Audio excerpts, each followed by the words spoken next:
Isaiah chapter 53. Who has believed our message, and to whom has the arm of the Lord been revealed? He grew up before him like a tender shoot, and like a root out of dry ground. He had no beauty or majesty to attract us to him, nothing in his appearance that we should desire him. He was despised and rejected by mankind, a man of suffering and familiar with pain. Like one from whom people hide their faces, he was despised, and we held him in low esteem. Surely he took up our pain and bore our suffering.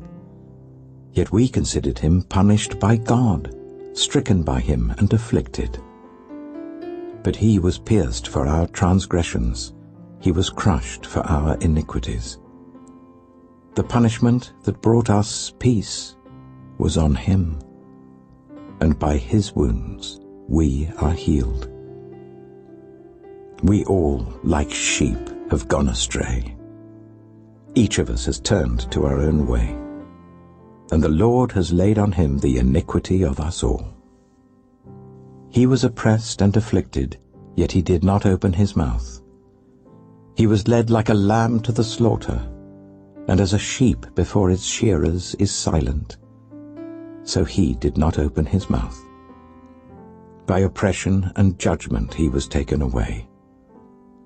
Yet who of his generation protested? For he was cut off from the land of the living. For the transgression of my people he was punished.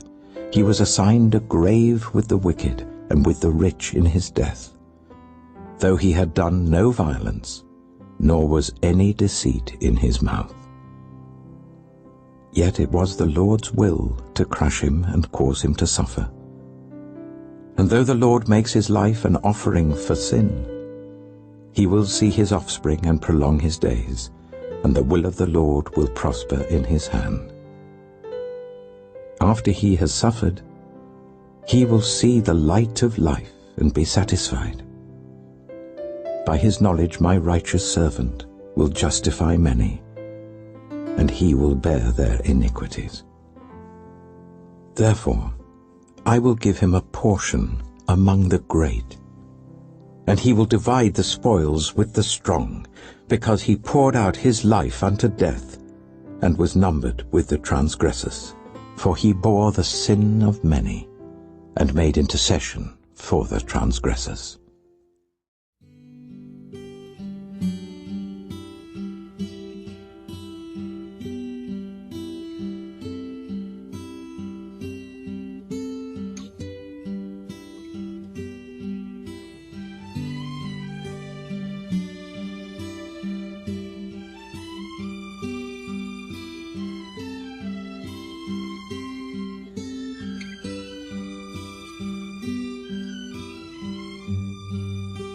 And he took bread, gave thanks and broke it, and gave it to them, saying, This is my body given for you.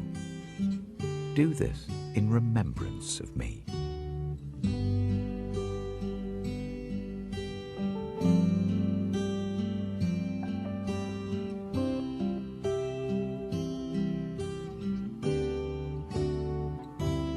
In the same way, after the supper, he took the cup, saying, This cup is the new covenant in my blood, which is poured out for you.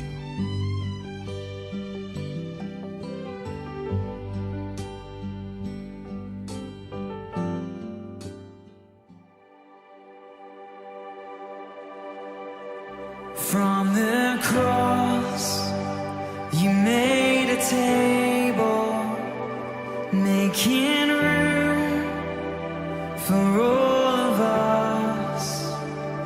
Though the feast is never ending, we will never know the cost.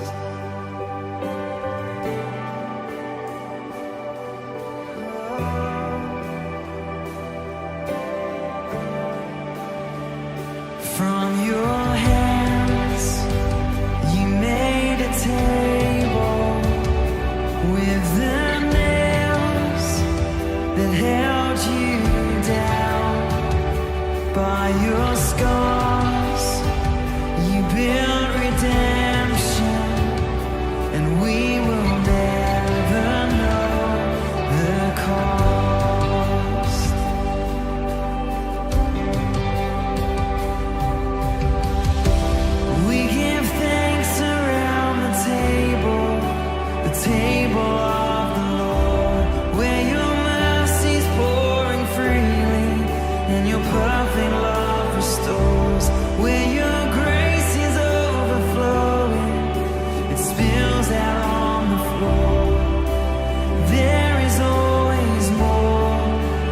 table